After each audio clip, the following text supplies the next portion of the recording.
Hello and welcome to YouTution. मेरा नाम है अभिजीत सिंह। आज हम पढ़ने वाले हैं इम्पॉर्टेंट कॉन्स्टिट्यूशनल अमेंडमेंट्स, यानी भारतीय संविधान के जो सबसे महत्वपूर्ण संशोधन हैं उसको हम डिस्कस करेंगे। इस टाइप के क्वेश्चंस आपके पॉलिटी के फील्ड से पूछ लिए जाते हैं किसी भी कॉम्पिटिटिव एग्जाम्स में, जैसे लेखपाल, PET, railway, NTPC, SSC, CGL, CHSL, कोई भी कॉम्पिटिटिव एग्ज़ाम हो, चाहे आपका स्टेट एग्ज़ाम हो, तो उसमें से अगर पॉलिटी से क्वेश्चन बनता है तो इस पार्ट से बन सकता है और काफ़ी इंपॉर्टेंट है और काफ़ी बार पूछा गया है। तो ये स्टैटिक जीके का पार्ट है और इसको हम अच्छे से कवर कर सकते हैं। तो चलिए शुरू करते हैं। लेकिन शुरू करने से पहले एक क्वेश्चन है आपके लिए, कि क्वेश्चन ये है कि concept of constitutional amendment is taken from which country. यानी ये जो कॉन्सेप्ट है संविधान संशोधन का, ये कौन से देश के कॉन्स्टिट्यूशन से लिया गया है। आपके ऑप्शंस हैं A USA, B Canada, C South Africa या डी यूएसएसआर। तो इस क्वेश्चन का आंसर आप सभी लोग कमेंट सेक्शन में ज़रूर दें और इसका सही आंसर मैं आपको बताऊंगा वीडियो के एंड में। तो चलिए शुरू करते हैं, लेकिन उससे पहले आप हमारा टेलीग्राम चैनल ज़रूर ज्वाइन कर लें। यहाँ पे आपको सभी लेक्चर्स की पीडीएफ और नोटिफिकेशंस मिल जाएंगी। तो शुरू करने से पहले कुछ क्विक पॉइंट्स हैं जो कि हम देख लेते हैं और इनमें से भी क्वेश्चंस बन जाते हैं और काफ़ी इंपॉर्टेंट हैं। पहला पॉइंट है कि constitutional amendment is mentioned in article 368 of Indian constitution. यानी जो कॉन्स्टिट्यूशन अमेंडमेंट है, ये संविधान संशोधन, ये आर्टिकल 368 में इसके बारे में लिखा गया है इंडियन कॉन्स्टिट्यूशन के। तो इससे भी क्वेश्चन बन जाता है। फिर अगला पॉइंट है कि अगस्त 2021 तक 105 संविधान संशोधन किए गए हैं टोटल। तो ये भी काफ़ी इंपॉर्टेंट पॉइंट है कि कितने अब तक संविधान संशोधन हुए हैं, 105। जो 42nd कॉन्स्टिट्यूशनल अमेंडमेंट है, यानी 42nd संविधान संशोधन है, इसे हम मिनी कॉन्स्टिट्यूशन ऑफ इंडिया के नाम से भी जानते हैं। तो ये भी काफ़ी इंपॉर्टेंट है और कई बार पूछा गया है। और जो आखिरी क्वेश्चन है ये भी बहुत इंपॉर्टेंट है और ये क्वेश्चन के रूप में मैंने आपको स्टार्टिंग में ही पूछा है कि जो कॉन्स्टिट्यूशनल अमेंडमेंट है ये कौन से देश के कॉन्स्टिट्यूशन से लिया गया है। तो आपको इसका आंसर देना है और इसका सही आंसर पता चलेगा आपको वीडियो के एंड में। तो चलिए शुरू करते हैं। इसमें मैंने जो टोटल 105 कॉन्स्टिट्यूशनल अमेंडमेंट्स हैं वो नहीं लिखे हैं, केवल इंपॉर्टेंट कुछ लिखे हैं जिसमें से अक्सर क्वेश्चन बनते हैं और इन्हीं में से क्वेश्चन बनते हैं। आपको 105 याद करने की कोई ज़रूरत नहीं है। तो पहला इंपॉर्टेंट है, पहला हुआ था 1951 में। इसमें क्या हुआ था कि 9th शेड्यूल को हमने ऐड करा था। 9th शेड्यूल में क्या था ये आप कमेंट सेक्शन में ज़रूर बताएंगे। The 9th schedule of the Indian constitution contains a list of central and state law which can not be challenge in court. अब इसमें तो आपको पता ही लग गया कि 9th शेड्यूल क्या था, कि इसमें एक लिस्ट थी जिसमें सेंटर और स्टेट के कुछ लॉ थे जिन्हें कोर्ट में चैलेंज नहीं किया जा सकता था। Currently 284 such law are shielded from judicial review. और मौजूदा तारीख में 284 ऐसे नियम हैं जो जिसे जुडिशियल रिव्यू से शील्ड प्रोवाइड है, यानी जिसके खिलाफ आप कोर्ट में नहीं जा सकते हैं। इन नियमों के खिलाफ आप कोर्ट में नहीं जा सकते हैं। तो ये आपका पहला कॉन्स्टिट्यूशनल अमेंडमेंट था।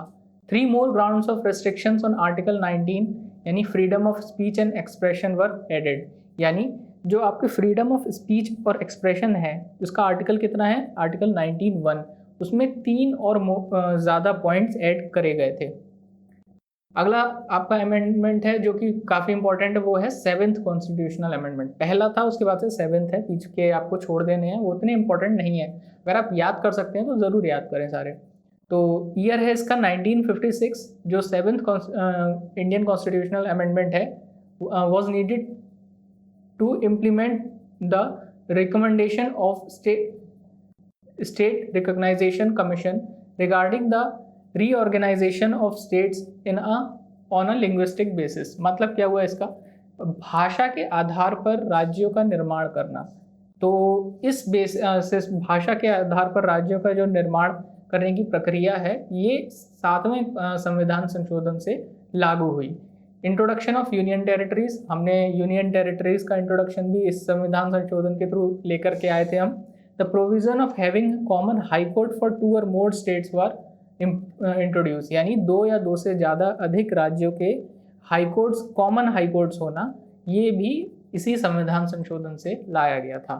तो ये काफ़ी इंपॉर्टेंट है। अगला है 10वां संविधान संशोधन जो कि 1961 में हुआ था, और इसमें क्या हुआ था कि Dadar Nagar Haveli incorporated in the union of Indian as union territory, यानी जो दादर नागर हवेली है इसे यूनियन टेरिटरी बनाया गया था इस संविधान संशोधन के थ्रू। अगला है 12वें में कब हुआ था, ये 1962 में हुआ था, और इसमें गोवा दमन दीव को यूनियन टेरिटरी के रूप में शामिल करा गया था। तो काफ़ी ज़्यादा इम्पोर्टेंट है, देखिए गोवा है और यूनियन टेरिटरी है, तो पहले गोवा को हमने यूनियन टेरिटरी के रूप में शामिल करा था, उसके बाद से स्टेट का दर्जा इसे मिला। तो जो 13वां संविधान संशोधन है इसमें क्या हुआ था, Nagaland was form with special status under article 371A, यानी जैसे आपको पता होगा कि जम्मू कश्मीर में भी स्पेशल स्टेटस है, लेकिन कुछ स्पेशल स्टेटस आपको नागालैंड के लिए भी दिया गया है। तो ये आर्टिकल कितना है, 371A, और नागालैंड का निर्माण हुआ था, और ये कब हुआ था, 1962 में। अगला है 14th कॉन्स्टिट्यूशनल अमेंडमेंट, ये भी 1962 में हुआ था। इसमें Pondicherry incorporated to the Indian union, यानी पौंडीचेरी को इंडिया में शामिल करा गया था, और union territories of Himachal Pradesh, Manipur, Tripura, Goa, Daman and Diu and Pondicherry were provided the legislature and council of minister, यानी इन सारे स्टेट्स और यूटीज़ को लेजिस्लेचर और काउंसिल ऑफ मिनिस्टर्स प्रोवाइड किया गया था 14th कॉन्स्टिट्यूशनल अमेंडमेंट के थ्रू। अगला है 21st कॉन्स्टिट्यूशनल अमेंडमेंट, यानी 21वां संविधान संशोधन, ये हुआ था 1967 में। इसमें क्या हुआ था कि सिंधी जो भाषा है उसे 15वीं भाषा के रूप में 8वें शेड्यूल में भारत के कॉन्स्टिट्यूशन के में शामिल करा गया था। यानी एक बार फिर से सुन लीजिए, जो सिंधी भाषा है वो 15वीं लैंग्वेज बनी थी, किसमें, 8th शेड्यूल में भारतीय कॉन्स्टिट्यूशन के, यानी जो इंडियन भारत का संविधान है उसमें जो 8th शेड्यूल है, आपको पता होना चाहिए 8th शेड्यूल क्या है, लैंग्वेजेस के बारे में 22 लैंग्वेजेस, लेकिन इस समय अभी 15वीं लैंग्वेज के रूप में सिंधी भाषा को शामिल करा गया था। अगला है 35वां संविधान संशोधन, ये हुआ था 1974 में। The status of Sikkim as protectorate state as terminated and Sikkim was given the status of associate state of India, यानी 1974 में क्या हुआ था, जो सिक्किम था वो एक प्रोटेक्टोरेट स्टेट था इंडिया का, यानी फुल फ्लेजेड स्टेट नहीं था, लेकिन 35वें संविधान संशोधन के थ्रू सिक्किम भारत का एक एसोसिएट स्टेट बन गया था।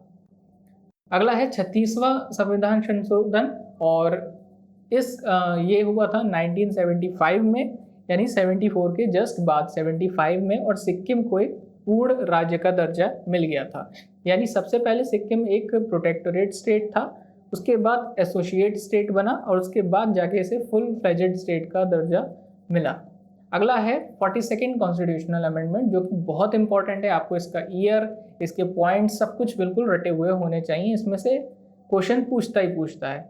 सबसे ज़्यादा चांसेस होते हैं कि इस टॉपिक से क्वेश्चन इसी से आएगा। तो इसका ईयर कितना है, 1976 ईयर है इसका 42nd constitutional amendment. This amendment is also known as mini constitution of India, यानी ये जो अमेंडमेंट है इसे मिनी कॉन्स्टिट्यूशन ऑफ इंडिया भी कहते हैं। इसमें क्या हुआ था कि 10 फंडामेंटल ड्यूटीज़ को ऐड किया गया था भारतीय संविधान में, और 3 नए शब्द जोड़े गए थे प्रीएम्बल में। जो हमारा प्रीएम्बल है भारतीय संविधान का, उसमें 3 नए शब्द जोड़े गए थे। वो शब्द कौन से हैं ये भी इम्पोर्टेंट है, पूछ लेते हैं एग्जाम में, कौन कौन से हैं, सेक्युलर, सोशलिस्ट और इंटीग्रिटी। तो ये 3 शब्द हैं जो कि काफ़ी इंपॉर्टेंट है। This is the only amendment in preamble, यानी जो भारत का प्रीएम्बल है उसमें ये इकलौता अमेंडमेंट यानी संशोधन है। इसके अलावा ना अब हुआ है ना पहले कभी हुआ था, ये इकलौता संशोधन है।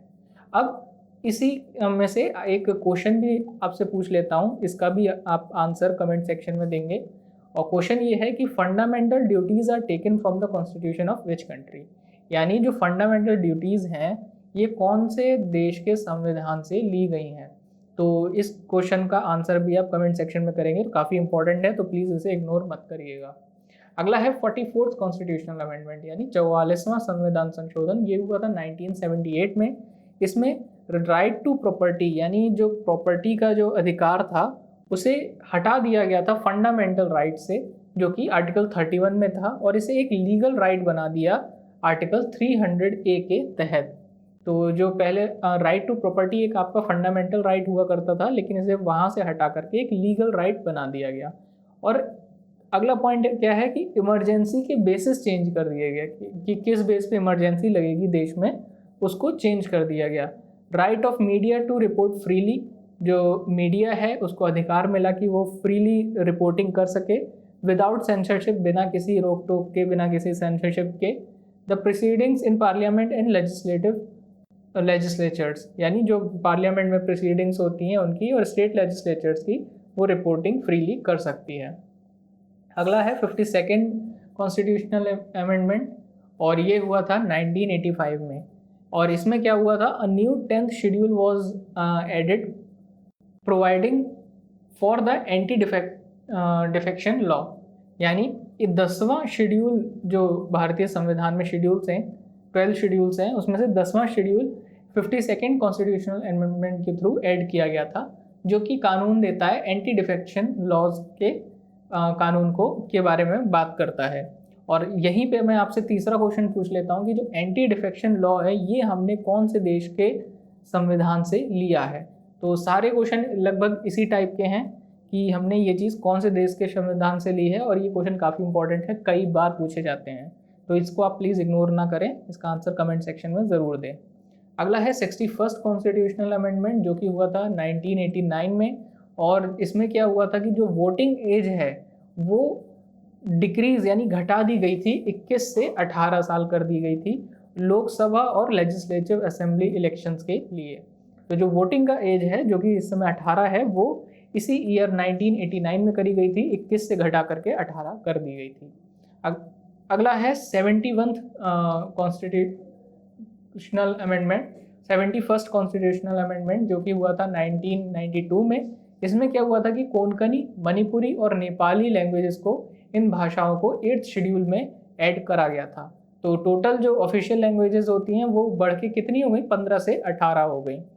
फिर उसके बाद से 73rd कॉन्स्टिट्यूशनल अमेंडमेंट 1992 में ही होता है, और इसमें क्या होता है कि जो आपका पंचायती राज इंस्टीट्यूशंस होते हैं उसे कॉन्स्टिट्यूशनल स्टेटस मिल जाता है, मतलब कि जो पंचायती राज जो व्यवस्था है उसे संवैधानिक दर्जा दे दिया जाता है इस संविधान संशोधन के द्वारा। और एक नया पार्ट जुड़ता है, जो भारत का संविधान है उसमें पार्ट्स हैं, उसमें 9th पार्ट जुड़ता है और 11वां शेड्यूल भी जुड़ जाता है, और इसमें हम बात करते हैं पंचायती राज सिस्टम के बारे में, तो आपको पता होना चाहिए। अगला है 74th कॉन्स्टिट्यूशनल अमेंडमेंट, और ये होता है 1992 में। इसमें नया पार्ट एक और जुड़ता है 9th A, और 12वां शेड्यूल भी जुड़ता है भारतीय संविधान में। और आपको ये चौथा क्वेश्चन ये बताना है कि what is the subject matter of 12th schedule, यानी 12वें शेड्यूल में, 12th शेड्यूल में हम किस बारे में बात करते हैं, और ये आपको कमेंट सेक्शन में बताना है। तो टोटल मैंने आपसे अब तक 4 क्वेश्चन पूछ लिए हैं, एक का आंसर तो मैं एंड में दे दूंगा, लेकिन बाकी 3 के आंसर आपको खुद ही देने हैं।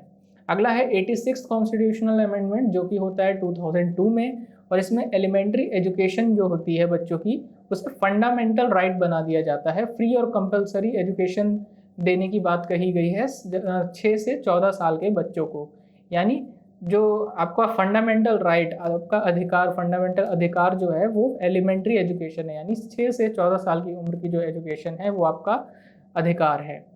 और एक नई फंडामेंटल ड्यूटी भी ऐड कर दी गई आर्टिकल 51A में, जिसके तहत ये कहा गया कि जो भी गार्जियन है या पेरेंट्स हैं वो अपने वार्ड या चिल्ड्रन को अपॉर्चुनिटी दें एजुकेशन की, और एज क्या रखी गई, 6 to 14 ईयर्स के एज के बीच में अपने बच्चों को एजुकेशन की अपॉर्चुनिटी ज़रूर दें। तो ये एक फंडामेंटल ड्यूटी बना दी गई आर्टिकल 51A के अंडर। अगला है 92nd कॉन्स्टिट्यूशनल अमेंडमेंट, जो कि होता है 2003 में, और इसमें बोडो, डोगरी, मैथिली और संथली भाषाओं को 8th शेड्यूल में शामिल कर लिया गया। तो इस तरीके से आपकी जो टोटल ऑफिशियल लैंग्वेजेस हो गई वो 15 से पहले 18 हो गई, और 18 से अब वो 22 हो गई।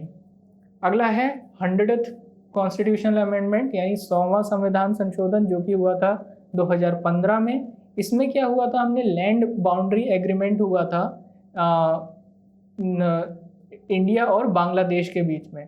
जो इंडिया 1974 में एक लैंड बाउंड्री एग्रीमेंट हुआ था उसी के बारे में संशोधन हुआ है। और इसमें क्या करा कि जो कुछ टेरिटरीज़, कुछ एरिया हैं, वो हमने अदला बदली कर ली थी बांग्लादेश के साथ में, जिससे दोनों के लिए ईजीनेस हो सके।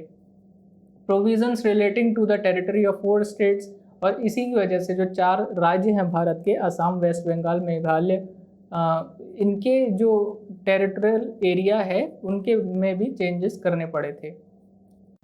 और इसमें हमने फर्स्ट शेड्यूल जो इंडियन कॉन्स्टिट्यूशन का है उसको भी अमेंड करा था। तो ये 100th कॉन्स्टिट्यूशनल अमेंडमेंट है 2015 में। अगला है 101st कॉन्स्टिट्यूशनल अमेंडमेंट, जो कि होता है 2016 में। सॉरी, ये वाला 15 में हुआ था, ध्यान रखिएगा, और ये वाला है 16 में। और इसके तहत जीएसटी लाया गया था, goods and service tax introduce करा गया था, जो कि काफ़ी इंपॉर्टेंट है, आप सबको पता होगा। अगला है 103rd कॉन्स्टिट्यूशनल अमेंडमेंट, जो कि होता है 2019 में। इसमें 10% का रिजर्वेशन इकोनॉमिकली वीकर सेक्शंस के लिए लागू कर दिया जाता है। और इसमें आपका जो सोशली और एजुकेशनली बैकवर्ड सिटीजन्स होते हैं, शेड्यूल कास्ट और शेड्यूल ट्राइब्स को अलग रखा गया है। यानी अगर मोटा मोटा बोले तो ये जनरल के लिए है, जनरल कैटेगरी में 10% रिजर्वेशन लाया गया इकोनॉमिकली वीकर सेक्शन के लिए। तो ये काफ़ी इम्पोर्टेंट है। और ये थे आपके जितने भी इम्पोर्टेंट कॉन्स्टिट्यूशनल अमेंडमेंट्स थे, जिसमें से क्वेश्चन बनते हैं एग्जाम्स में, वो मैंने अब यहाँ पे डिस्कस करे थे। आप सबको एक बार पढ़ सकते हैं, इसकी पीडीएफ आप डाउनलोड कर सकते हैं टेलीग्राम चैनल से।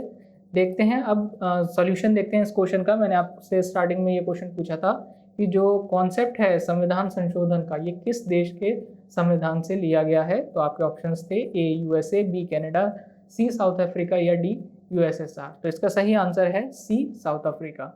तो अगले जो बचे हुए 3 क्वेश्चंस हैं उसका आप सभी लोग कमेंट सेक्शन में आंसर ज़रूर दें, और जिसका भी आंसर सही होगा उसको मैं थम्स अप या हार्ट ज़रूर दूंगा। तो थैंक यू सो मच।